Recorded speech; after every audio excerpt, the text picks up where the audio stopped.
कल्याण डोंबिवलीमध्ये वेगळी युती बघायला मिळत आहे, कारण मनसेनं पाठिंबा शिवसेनेच्या गटाला दिल्याचं कळतंय. काय नेमकं होतंय? मी सर्वप्रथम तुमचं मनापासून आभार मानतो की आज अचानक तुम्ही माझ्या घरी आल्यामुळे तुमचा पाहुणचार करता आला नाही, परंतु धन्यवाद तुम्हाला देतो मी. तुम्ही विचारलेला जो प्रश्न आहे की कल्याण डोंबिवलीला शिंदे सेनेच्या लोकांना आमच्या लोकांनी पाठिंबा दिला, असा तुमचा प्रश्न आहे. लोकल परिस्थिती तिथली काय आहे ती मला माहिती नाही, स्थानिक परिस्थिती काय आहे ती. आणि स्थानिक स्वराज्य संस्थांमध्ये जर आपण आतापर्यंत इतिहास जर पाहिला तर स्थानिक स्वराज्य संस्थांच्या प्रत्येक निवडणुकांमध्ये त्या ठिकाणची जी काही स्थानिक लोक असतात ते आपापली आघाडी युत्या करत असतात. किंबहुना निशाणी जी असते त्या निशाणीमध्ये पण त्यांच्या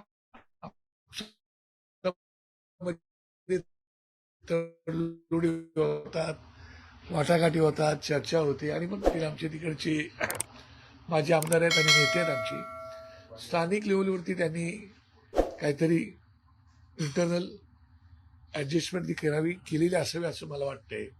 आणि अशा प्रकारच्या काही नवीन घटना नाही, सगळीकडे अशा प्रकारचे चित्र दिसण्यात येतं.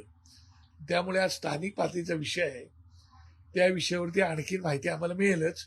अजूनपर्यंत तरी माहिती आम्हाला मिळालेली नाही, परंतु स्थानिक पातळीवरती अशा प्रकारच्या घटना घडत असतात. परंतु आश्चर्यकारक परिस्थिती अशी आहे की तिथे युती म्हणून लढलेली शिवसेना आणि भाजप यांना बहुमताच्या बराच पुढे आकडा त्यांनी गाठलेला आहे. असं असताना मनसेची मदत घेतली जाते, त्यामुळे असा त्यातून एक निष्कर्ष काढला जातोय की तिथे शिंदे हे एखादी त्यांची सत्ता किंवा त्यांचा महापौर बसवण्यासाठी मनसेची मदत घेतात. पहिली गोष्ट लक्षात घ्या, मला आजही आठवतोय की ज्यावेळेला सन्माननीय वाजपेयी साहेब पंतप्रधान झाले होते त्यावेळेला तुम्हाला आठवतंय, आता वाजपेयी साहेब पण नाहीत आणि सन्माननीय महाजन साहेब पण नाहीत, त्यावेळेला त्यांनी नारा दिला होता 100% इंडिया शायनिंग वगैरे नारे तुम्हाला माहिती आहे. तर प्रत्येक पक्ष हा आपल्या स्वतःचं काही ना काही वाढवायला बघत असतो, तसं कदाचित असेल.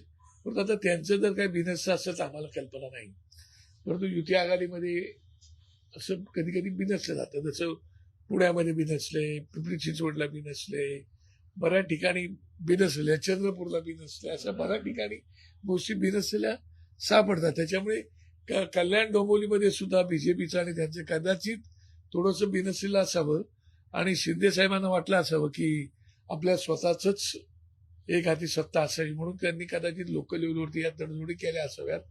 आणि त्या बाबतीमध्ये आमचे तिकडचे जे नेते आहेत, आमदार आहेत माझी, त्यांच्याशी त्यांची चर्चा झाली असावी.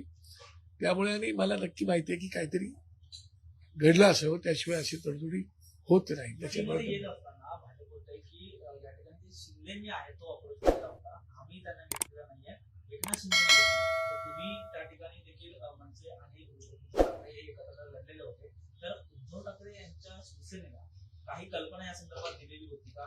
त्यांच्याशी काय बोलणं त्या ठिकाणी झालं होतं? मला असं वाटतं बघा, काही गोष्टी या पडद्याच्या पाठीमागे बऱ्याच गोष्टी चालू असतात, त्यावेळेला ते एकमेकांशी बोलायचे नसतात आणि नेमक्या घटना घडल्यानंतर झाल्यानंतर त्याच्यावरती चर्चा उहापोह होत असतो. त्यामुळे बऱ्याच ठिकाणी तडजोडी वगैरे वगैरे सगळ्या गोष्टी घडत असतात. तशा प्रकारचे आता काय आहे की उद्धव साहेब पण राजकारणात नवीन नाहीत आणि राजसाहेब पण राजकारणात नवीन नाहीत आणि आता जे वेगवेगळ्या घडामोडी घडवतात ते राजकारणात नवीन नाहीत. राजकारणामध्ये काही कधी होऊ शकतं, कोणाच कोणाचा शत्रू कायमचा कधीच नसतो. उद्धव साहेबांनाही फार चांगले ओळखतात, राज ठाकरे साहेबांनाही चांगले ओळखतात. एकंदरीत या निर्णयावरती उद्धव ठाकरेंची प्रतिक्रिया म्हणजे पॉझिटिव्ह असतील ते या संदर्भात परवानगी आहे. मला असं वाटतं की एक लक्षात घ्या तुम्ही की कुठलीही गोष्ट करत असताना प्रत्येक गोष्ट आपण नकारात्मक दृष्टिकोनातून बघून चालत नाही. काही गोष्टी ह्या सकारात्मक दृष्टिकोनातून बघून पुढे काय करता येईल. काय मी मुंबईच्या जनतेचा मनापासून आभार एवढ्यासाठी मानतो की त्यांनी कुठल्याच पक्षाला बहुमत दिलेलं नाही. त्यांनी प्रत्येकाला आपापल्या, ठीक आहे आमच्या पक्षाचं थोडं नुकसान जास्त झालेलं आहे, मी मान्य करतो, तरी पण मुंबईच्या जनतेला कोणी एवढी गृहीत धरून चालू नये हे मात्र निश्चितपणे आता निर्विवाद सत्तेत समोर आलेलं आहे. त्यामुळे या तडजोडी होतात, आणि तशा प्रकारचं एकमेकांना वाईट वाटून घेण्याचं काही कारण नाही जर असं मला वाटतं. कल्याणमध्ये हे होत असेल, तर मग मुंबईमध्ये सुद्धा भाजप एखादी सत्ता स्थापन करण्यासाठी तुमची भविष्यामध्ये काही होऊ शकतं. भविष्यामध्ये कोण कोणाचं मदत घेईल काय. आता त्या दिवशी उद्धव ठाकरे बोलले ना साहेब, उद्धव साहेब बोलले की देवाच्या मनात असेल तर काही घडू शकतं. आता देवाच्या मनात असेल तर काही घडू शकतं, त्याचा अर्थ तुम्ही वेगवेगळे लावलेत. आम्ही देवाला मानतो, देवावरती आमचा विश्वास आहे, त्यामुळे तशा प्रकारच्या घटना घडत असतात. मला आजही एक तुम्हाला कदाचित माहीत नसेल, मला या आजही एक प्रसंग आठवतोय. जेव्हा युतीचं सरकार आलं होतं त्या सरकारच्या वेळेला मुख्यमंत्री कोणाला करायचं त्याला माननीय बाळासाहेब आमचे असे म्हणाले होते की मी एक चांगला चेहरा तुम्हाला देईल काय, अशा प्रकारचं साहेबांचं भाष्य होतं. आणि त्याच्यानंतर प्रेस कॉन्फरन्स मातोश्रीला आली होती. त्या प्रेस कॉन्फरन्समध्ये बाळासाहेबांनी पत्रकारांनी बाळासाहेबांना विचारलं की अहो तुम्ही साफ सुथरा एक चेहरा देणार होता असं सांगितलं होतं. मग मनोहर जोशी साहेब आता बालाजीच्या दर्शनाला गेलेले आहेत काय. तर अच्छा मनोहर जोशी तिकडे पंत बालाजीच्या दर्शनाला गेलेत का. बरोबर, त्यांना काय माहिती आहे तो बालाजी काय देणार, घंटा हाच बालाजी देणार आहे. सांगण्याचं तात्पर्य काय काय हे आपण गमती जमतीचा हा भाग जरी असला तरी पक्षप्रमुख ठरवतात काय करायचं काय नाही करायचं. त्याच्यामुळे कुठल्याही घटना कशाही घडू शकतात. सुरुवात झालेली आहे, त्यामुळे काय होईल मी आज सांगू शकतो. डोंबिवलीचे पडसाद हे मुंबईमध्येही उमटतील असं वाटतंय. म्हणजे अजूनही महापौर बसला नाहीये. नाही, महापौर बसलेला नाही, दिवस जवळ आलेले आहेत. त्याच्यावरती आता चर्चा वाटाघाटी कोणाकोणाच्या चालू असतील, मला कल्पना नाही त्याची.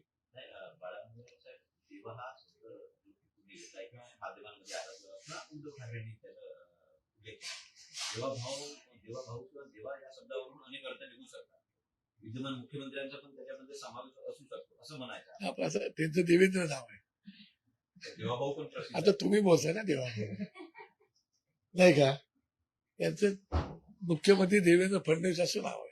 बाळासाहेब ठाकरे यांच्या जन्मशताब्दी वर्षानिमित्त महापौर हा शिवसेनेचा असावा यासाठी खरं तर कल्याण डोंबिवली हा पहिला फॉर्म्युला वाटतोय का, आणि त्यानंतर मुंबईमध्ये देखील तशीच रणनीती होऊ शकते असं वाटतं का.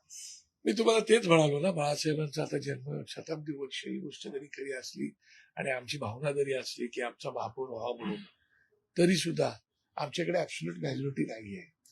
त्यामुळे ती ऍब्सोल्यूट मॅजॉरिटी आणण्यासाठी जर काही करायचं असेल तर वरच्या लेवलवरती ती सगळी मंडळी करू शकतात, किंवा भारतीय जनता पक्षाला जर वाटलं तर तेही करू शकतात. त्याचं कारण असं की शिवसेनेनेच काय त्या प्रक्रियेतला मी पण एक त्याचा कार्यकर्ता होतो. त्यामुळे भाजप महाराष्ट्रामध्ये जी वाढली ती बाळासाहेबांच्या आशीर्वादानेच वाढलेली आहे. आणि त्याची जर त्यांच्याकडे जाणीव असेल तर ती घटना घडू शकते. आपण सकारात्मकच विचार करायचा या दृष्टिकोनातून मी बोलतोय. त्याचा सकारात्मक ते लोक विचार करू शकतात. पण एवढ्या पॉझिटिव्हली गोष्टी ज्या आज घडल्या आहेत त्या पॉझिटिव्हली गोष्टी मातोश्री घेईल का, आणि त्याच्यामुळे काय एक निर्माण आता ते मी तुम्हाला आजच्या तारखेला सांगू शकत नाही, कारण शेवटी प्रत्येक पक्षाच्या प्रमुखांची एक वेगळी विचारधारा असू शकते.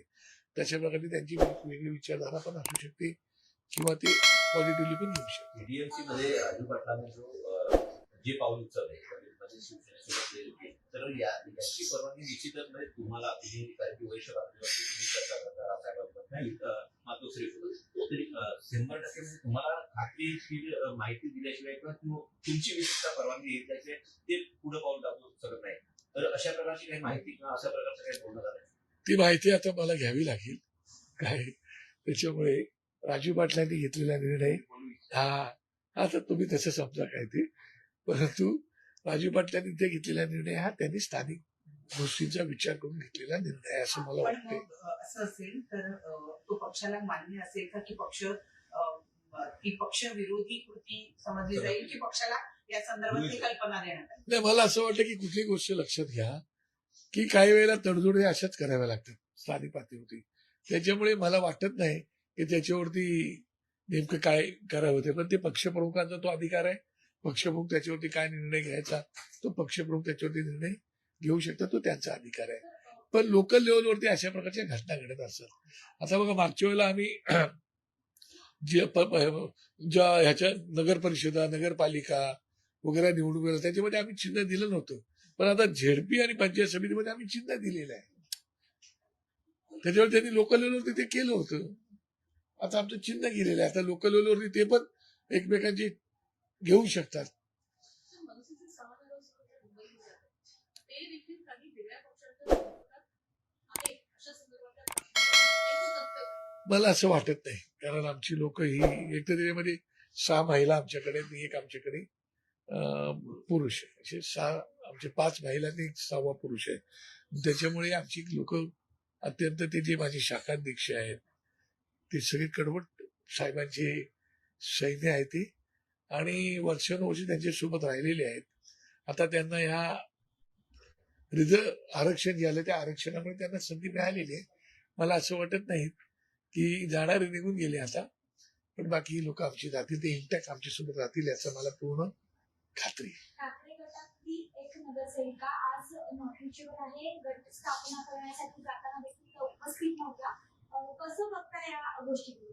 मला असं वाटतं की काहीतरी त्यांची अडचण असू शकते. मला कल्पना नाही त्या गोष्टीची, कारण काय सगळ्याच गोष्टींचे तू ताबडतोब आपण अर्थाचा अनर्थ किंवा अनर्थ काढण्यात काय पॉईंट नसतो. त्यामुळे कधी तब्येत ठीक नसते, कधी घरात काहीतरी घडलेलं असतं, काहीतरी असतं, त्याच्यामुळे कदाचित ते ऍबसेंट असू शकतात असं मला वाटतं.